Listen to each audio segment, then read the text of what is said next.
So hey everyone, in this video I'll show you how to install Dropstone CLI and start using it in just a few minutes. Don't worry if you're new to the command line, I'll guide you through each step. Let's get started. So first head over to this website which is dropstone.io and head over to downloads, and here you'll find the command which is I'm using Windows and I can just copy this command, and if you're on Mac just click on this and just copy the command. So once the command is copied, just open the PowerShell. Now run the following command, and this command downloads and install the latest version of Dropstone CLI on your computer.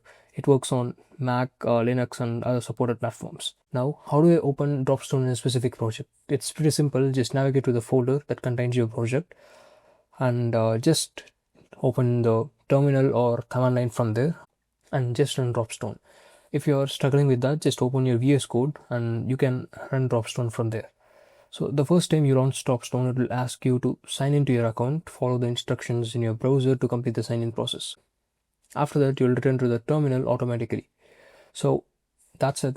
Now you're all set. Now you can ask Dropstone questions about your project or request code changes using the plain English.